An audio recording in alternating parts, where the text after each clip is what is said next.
Le thème GeneratePress est sans doute le meilleur thème WordPress pour bien référencer son site. Aujourd'hui, je vous montre comment l'utiliser.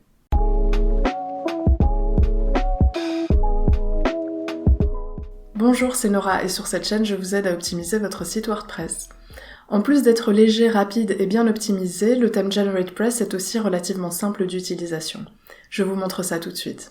Avant de vous montrer comment fonctionne GeneratePress, je vais faire un test de vitesse de ce site qui pour l'instant est sur le thème Kadence et qui ressemble à ceci. Donc c'est la version non personnalisée du thème Kadence qui est évidemment très légère. Je vais utiliser PageSpeed Insights et je vais analyser mon site. Donc sur ordinateur de bureau, tous les paramètres sont excellents, y compris l'index de vitesse qui est à 0,4 secondes.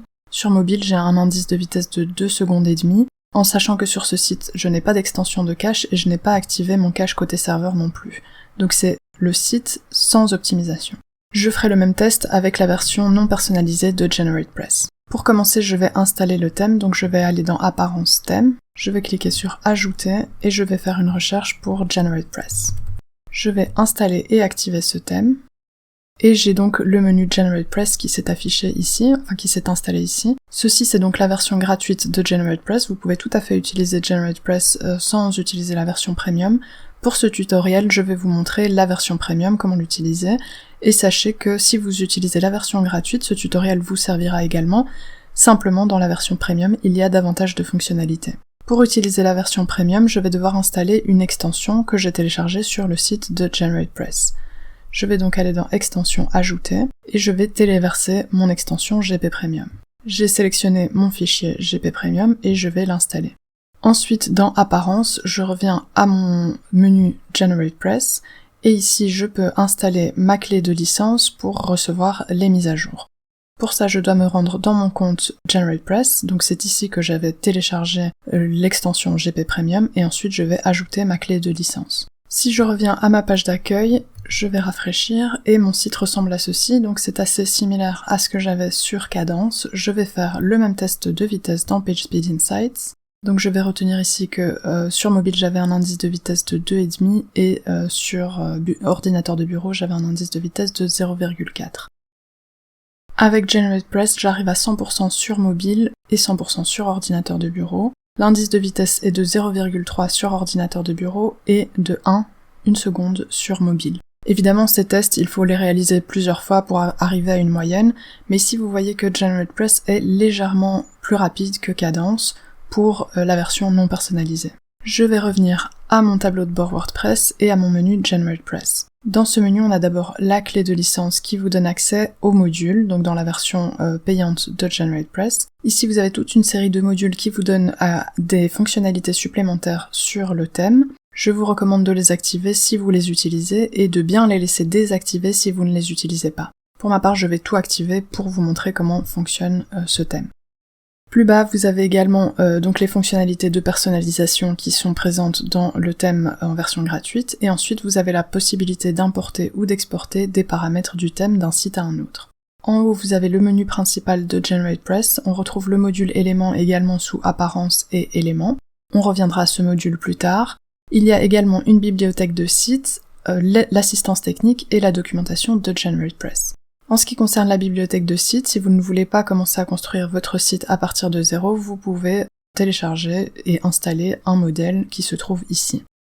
GeneratePress peut fonctionner avec un constructeur de page, donc ici vous avez spécifiquement des modèles pour Elementor ou Beaver Builder, et dans mon cas je vais simplement utiliser Gutenberg, donc le constructeur de page de WordPress. Ensuite je vais commencer à personnaliser mon site, et pour ça je vais simplement me rendre dans le menu personnaliser sous apparence. Je vais commencer par l'identité du site, et ici je peux ajouter un titre à mon site, je peux choisir de masquer le titre, donc ici le titre va être masqué. Même chose pour le slogan, je peux l'afficher ou le masquer, donc ici il apparaît. Je peux garder le titre et le slogan. Je peux ensuite sélectionner un logo. Mon logo s'affiche ici, et ensuite je peux modifier la taille de mon logo. J'ai également la possibilité d'ajouter un logo Retina, et plus bas je peux choisir l'icône de mon site, donc l'icône qui s'affichera dans l'onglet. Donc ici mon icône s'affiche et je peux publier. Je vais sauter le menu mise en page et directement passer au menu couleurs parce que ce sera plus facile de voir la mise en page lorsque les couleurs seront ajustées sur le site. Ici, vous pouvez commencer par ajouter une palette de couleurs. Par défaut, il y a 7 couleurs. Pour les modifier, vous pouvez cliquer sur la couleur, changer le code pour ajouter votre palette. Si vous souhaitez ajouter davantage de couleurs, vous pouvez cliquer sur le bouton plus et une nouvelle couleur peut s'afficher. Vous cliquez dessus et vous l'ajustez comme vous le souhaitez. Vous pouvez également la supprimer ou supprimer n'importe quelle couleur en cliquant sur la croix. Et vous pouvez également réajuster l'ordre de vos couleurs en les déplaçant. Par défaut, le thème a des couleurs, des saturations de couleurs qui correspondent à des éléments précis. Par exemple, cette couleur gris très clair correspond à une couleur que GeneratePress appelle base. Et si vous ne voulez pas passer trop de temps à la personnalisation, je vous conseille de garder ce type de saturation dans votre palette de couleurs. Et ensuite, vous pourrez personnaliser tout ce que vous voulez, tous les éléments qui se trouvent ici. Donc je vais ajouter ici ma palette de couleurs. J'ai ajouté ma palette de couleurs et donc ma couleur ici de titre a été modifiée pour ma couleur foncée et la couleur de l'arrière-plan également a été modifiée automatiquement. Si je souhaite modifier ces couleurs-là, je peux sélectionner l'élément qui me convient et le modifier. Par exemple, si je choisis le corps, le texte est foncé et l'arrière-plan est cette couleur vert très clair, si je le souhaite, je peux modifier cette couleur par quelque chose de beaucoup plus contrasté. Et je peux faire ça pour tous les éléments qui se trouvent ici. Pour vous montrer comment fonctionne la mise en page, je vais changer la couleur de l'entête et je vais lui ajouter un arrière-plan un petit peu plus foncé, celui-ci. Et donc ici j'ai une couleur différente pour l'entête et pour la navigation, et c'est ça que je voulais faire. Donc si je change la navigation principale, la couleur de l'arrière-plan pourrait être beaucoup plus foncée. Et donc ici vous voyez qu'elle s'affiche de cette manière. Et je peux évidemment garder les mêmes couleurs pour l'arrière-plan de la navigation et de l'entête. Ensuite, vous pouvez également modifier la couleur des boutons, du contenu, donc du contenu textuel, des formulaires, des widgets et du pied de page. Je vais revenir à la mise en page et je vais vous montrer comment fonctionne cette mise en page sur GeneratePress. Pour commencer, je peux choisir la largeur de mon conteneur, donc c'est ce conteneur ici qui contient mon texte. Par défaut, elle est de 1200 et je peux la réduire ou l'augmenter. Donc je vais la garder à 1100 parce que ça aura une influence après quand on s'occupe de l'entête et de la navigation. Je peux choisir l'espace de séparation entre mes éléments, donc ceci c'est le contenu et ceci c'est la barre latérale. Donc je peux choisir la séparation entre ces éléments ainsi que l'entête. Ensuite je peux choisir le séparateur de contenu, donc entre les éléments de mon contenu. Si j'agrandis, vous allez voir ce que ça donne.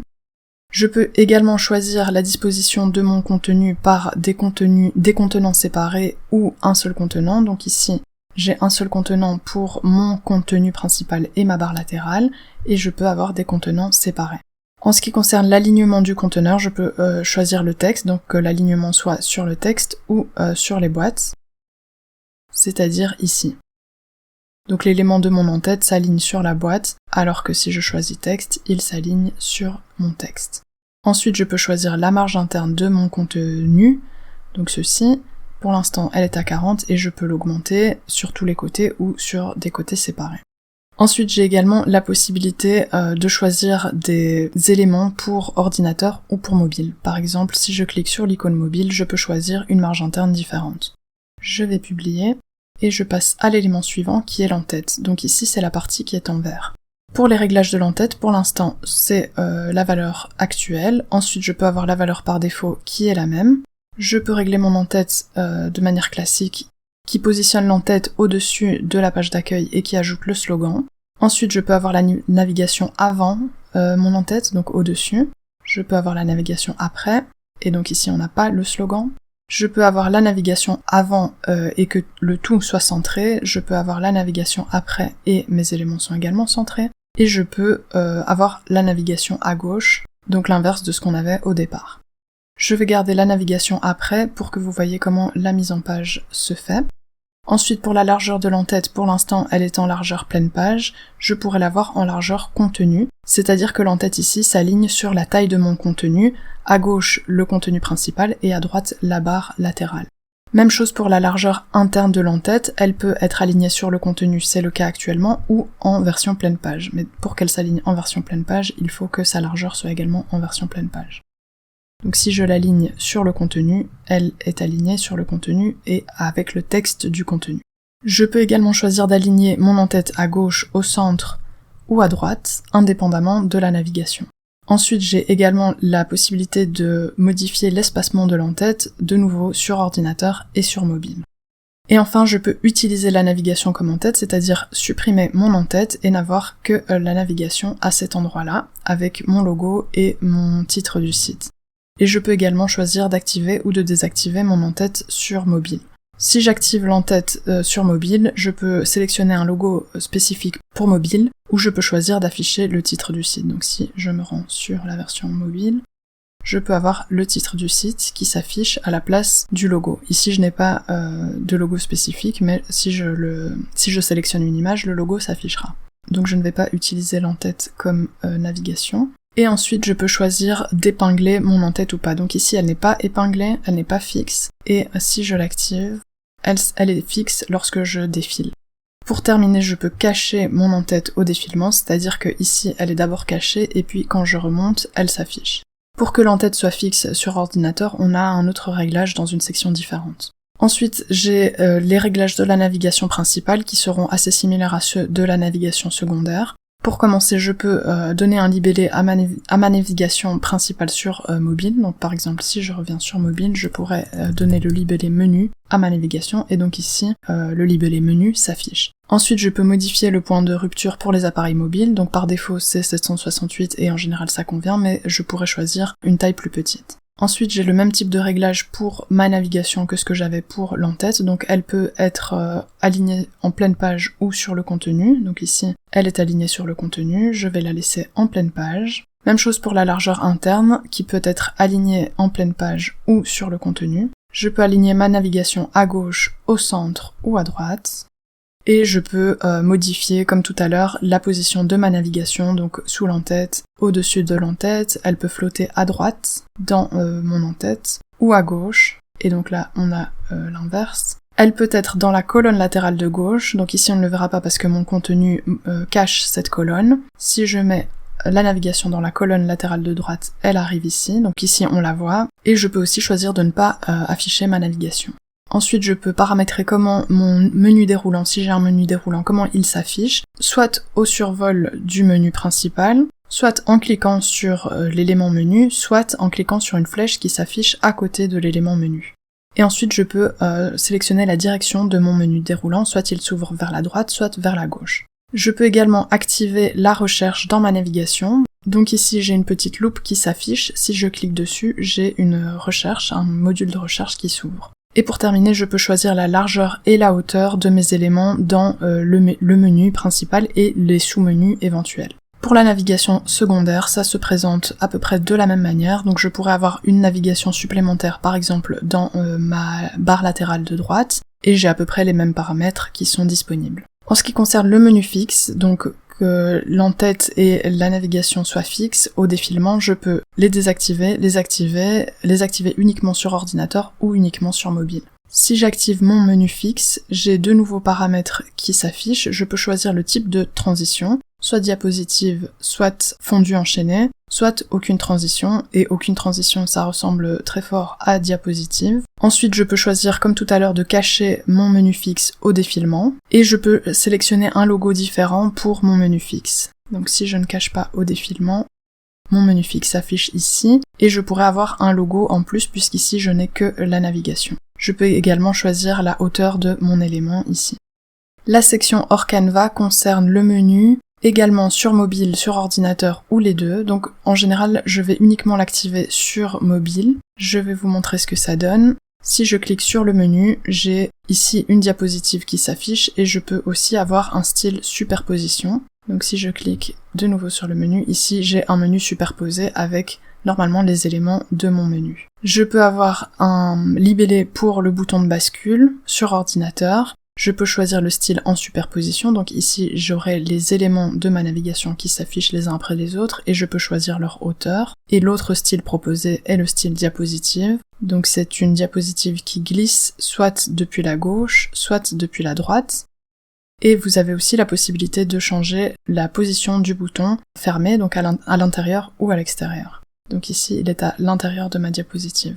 Et même chose, vous avez la possibilité de modifier la hauteur des éléments du menu. Dans la section colonne latérale, je vais pouvoir choisir la disposition de mes colonnes, et d'ailleurs si je veux avoir des colonnes ou non. Sur cette page ici, je suis en fait sur la page du blog. Ce premier menu, c'est pour les pages normales, le deuxième, c'est pour la page du blog, et le troisième réglage, c'est pour les articles. Donc je vais modifier ici ma page de blog pour vous montrer à quoi ça ressemble. Je peux avoir une colonne latérale à gauche, et puis le contenu.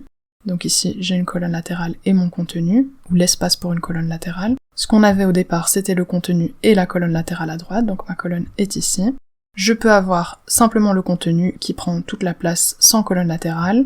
Je peux avoir 2 colonnes latérales avec le contenu au centre. Je peux avoir 2 colonnes latérales et le contenu à droite, ou le contenu à gauche et 2 colonnes latérales. Donc les colonnes latérales, en général, c'est là que vous ajoutez des widgets. Je vais garder ma mise en page par défaut. Plus bas, vous avez la possibilité de régler l'espacement des widgets, donc l'espace entre les widgets ici dans une colonne. Vous pouvez aussi régler la largeur de la colonne latérale de gauche ou de droite. Donc si je modifie la largeur de ma colonne latérale de droite, vous voyez qu'elle s'agrandit ou qu'elle diminue. Dans la section blog, j'ai la possibilité de mettre en page le contenu de mes articles sur les pages d'archives, ainsi que sur la page d'articles elle-même. Donc sur les pages d'archives, je peux choisir comment s'affiche mon contenu. Ici, j'ai simplement un extrait, je pourrais avoir le contenu complet de mon article. Donc sur cette page, j'ai le contenu complet qui s'affiche. Si vous avez beaucoup d'articles, en général, vous choisissez extrait, ça a plus de sens. Vous pouvez choisir le texte du bouton lire plus ici,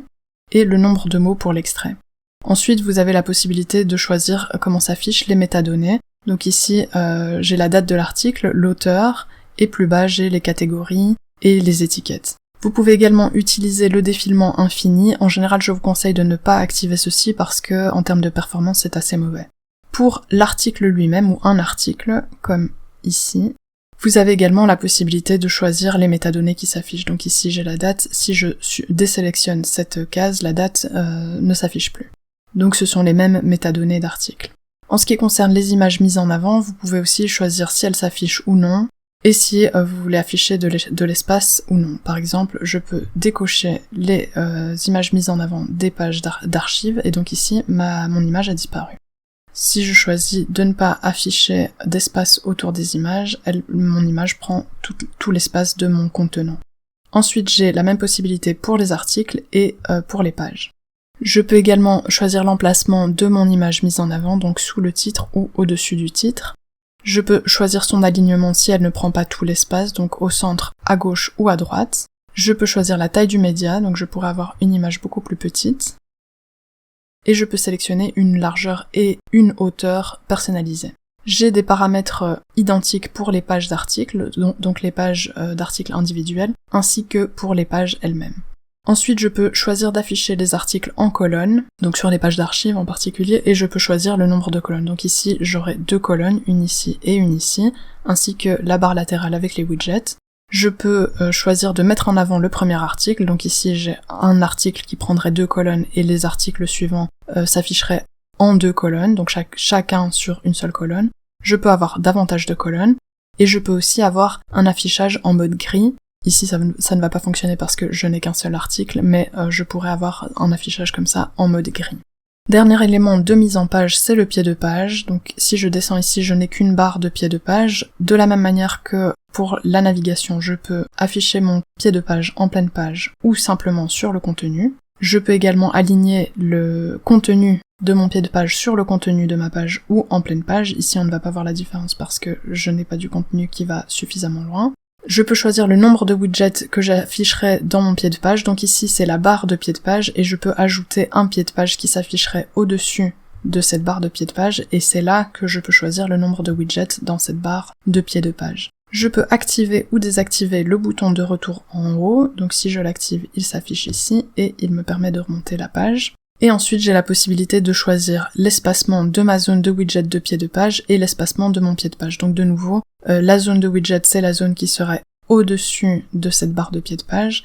Et ici, j'ai la zone de mon pied de page, donc je pourrais augmenter l'espacement.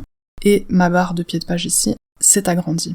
Pour le copyright, je peux utiliser ces balises. Donc je vais utiliser la balise de l'année, donc qui se mettra à jour automatiquement chaque année. J'ai également le signe du copyright. Et donc je peux ajouter un copyright de cette manière-ci ici. On a vu la section couleur, donc je passe directement à la section typographie, et ici je vais pouvoir modifier la typographie de mon site. Pour ça, je peux ajouter une police ou plusieurs polices. En général, je vous conseille de vous limiter à 2 polices pour des questions de performance. Vous pouvez choisir une police parmi les polices Google, et ensuite vous devez sélectionner les variantes que vous allez utiliser, donc les épaisseurs de police et le style italique ou non. Là aussi, pour des questions de performance, je vous conseille de ne garder que les variantes que vous utilisez réellement sur le site. Donc c'est rare d'utiliser toutes les variantes d'une police, surtout quand il y en a beaucoup. La police que je veux utiliser n'a qu'une seule variante, c'est parfait, et je vais cliquer sur « Ajouter une police ». Ensuite, pour le font display de Google, je vais sélectionner Swap. Là aussi, c'est une question de performance. Et comme vous le voyez, ma typographie ne s'est pas encore mise à jour. Pour ça, je dois ajouter une typographie. Je dois sélectionner un élément de mon site. Donc vous pouvez ajouter une typographie spécifique par élément du site, comme vous le voyez ici, donc l'entête, la navigation, ou le contenu, et notamment les boutons et les titres de votre site. Vous avez toute une série de personnalisations possibles. Comme je ne souhaite utiliser qu'une seule police sur mon site pour des questions de performance, je vais choisir le corps comme élément sur lequel appliquer ma police. Je vais sélectionner la police que je viens d'ajouter, et ici mon site s'est mis à jour. Je vais garder les valeurs par défaut, mais vous pouvez choisir d'avoir une police grasse ou normale. Même chose pour les transformations, vous pouvez transformer la police comme bon vous semble. Vous pouvez ajouter des styles et une décoration de texte, donc souligné ou non. Ensuite, vous pouvez ajuster la taille de la police, la hauteur de ligne, l'espacement des lettres et la marge inférieure des paragraphes. Si vous souhaitez appliquer des polices différentes à différents éléments de votre site, il suffit de cliquer sur « Ajouter une typographie » et de répéter l'opération pour un élément différent. Dans la section images d'arrière-plan, vous pouvez sélectionner des images d'arrière-plan pour tout type d'éléments de votre site. Par exemple, si je choisis une image d'arrière-plan pour le corps de mon site, je peux choisir une image et elle s'affiche dans l'arrière-plan. Je peux également choisir si elle se répète ou non. Donc si elle ne se répète pas, ça veut dire qu'elle s'affiche qu'une seule fois. Je peux choisir sa taille, et ensuite je peux choisir en particulier si elle est fixe, donc ceci, ça veut dire que l'image est fixe et le reste du site défile alors que l'image reste fixe. Et ensuite je peux choisir une position très spécifique en personnalisant ici la position. Et ceci, je peux le faire pour les différents éléments de mon site, donc le corps, l'entête, je pourrais avoir une image de fond sur mon entête ici. Pour la navigation principale, la sous-navigation du menu principal, c'est-à-dire les menus déroulants. Même chose pour la navigation secondaire et les menus déroulants de la navigation secondaire. Je peux avoir une image d'arrière-plan pour le contenu, les colonnes latérales ou le pied de page. Dans le menu général, j'ai des options de performance en particulier. Je vous conseille de garder insertion en ligne pour le CSS, également SVG pour le type d'icône, et ici vous pouvez choisir si vos liens sont soulignés. Donc vous avez la possibilité de toujours les souligner au survol ou pas au survol, et de ne jamais les souligner. Le cache CSS dynamique, je vous conseille aussi de le garder coché. Et ensuite, vous avez la possibilité d'activer le défilement doux, c'est-à-dire que lorsque vous faites défiler une page, elle défile doucement au lieu de défiler rapidement.